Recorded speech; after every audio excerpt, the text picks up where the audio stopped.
Hi ඉතින් ආදරෙන් පිළිගන්නවා මගේ YouTube channel එකට. ඉතින් අද ස්ටඩි vlog එකක් ගේනේ channel එක subscribe කරලා මේකතු වෙන්න කියලා ආදරෙන් මතක් කරනවා.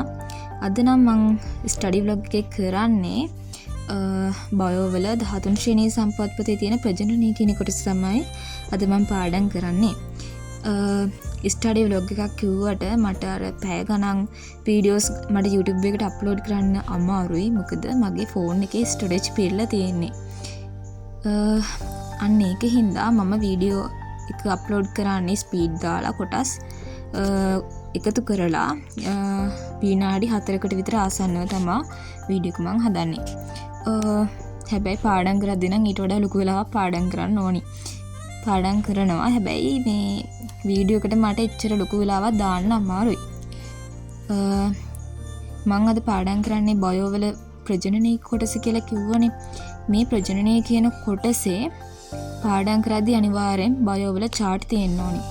මම සාමාන්‍යයෙන් පාඩම් කරන්නේ දැන් ෆස්ට් ෂයි එකේ සෙකන්ඩ් ෂයි එකේ මම මේ පාඩම් බලලා තියෙන හින්දා මට දැන් උඩින් කියවගෙන යද්දි මතක් වෙනවා. මතක තියෙනවා. ඉතින් මම කරන්නේ පාඩම උඩින් කියවගෙන ගිහිල්ලා කලින් මතකක් තියෙන හින්දා අමතක පොයින්ට්ස් හොඳට බලලා පාඩම් කරගෙන මං කලින් ගහපු chart එහෙම තියෙනවා ඒවත් හොඳට අධ්‍යයනය කරලා ගහපු නැති chart තියෙනවා නම් ඒවා ගහලා තමයි මම පාඩම් කරන්නේ.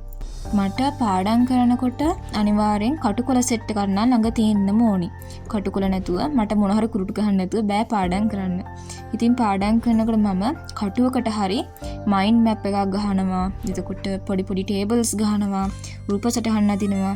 තනියෙන් කතා කරනවා. ඒ වගේ වැඩ එක තමයි මම පාඩම් කරන්නේ.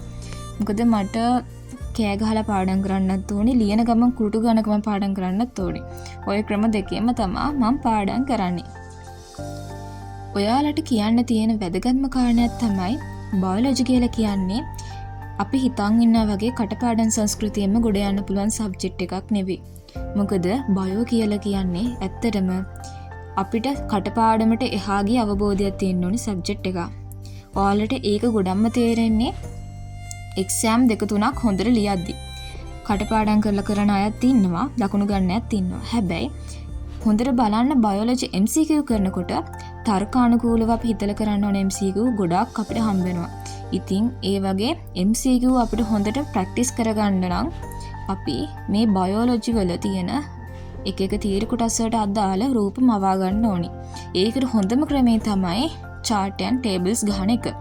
ඔයාලට පේන ඇති මම මෙතන ඩිම්බකෝෂ චක්‍රයක සහ ගර්භාෂයක රූප සටහන් එහෙම ඇඳලා මම මේ chart ගහලා තියෙනවා. මෙතන මම මේ ගහලා තියෙන ෆස්ට් ෂයි එකේදී මම පාඩම් කරද්දී ගහපු charts. ඒ කියන්නේ ෆස්ට් ෂයි ක්ලාස් යන කාලේ. මම ගොන් හරියටම ක්ලාස් ගියේ දිගටම කන්ටිනියු කරන් ගියේ බයොලොජි ක්ලාස් එක කියලා.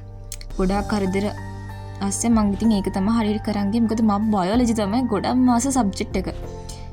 ඉතින් මම මේ පාඩම් කරන්නේ කලින් ගහපු chart ටිකත් බලලා අධ්‍යයනය කරලා ගහපු නැති chart ආපහු ගහලා ලියලිය තමයි මම පාඩම් කරන්නේ.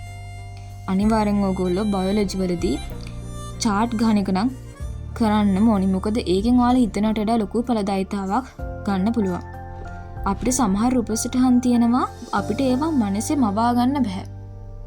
සමහර ඒවා අපි හිතමු දැන් ගර්භාෂයක චක්‍රය මුලදී මේ ගණ පළවෙනි පාරට ඉගෙන ගන්න ළමයට මේවා මේ විදියයි කියලා අපිට මනසේ මවා ගන්න බෑ.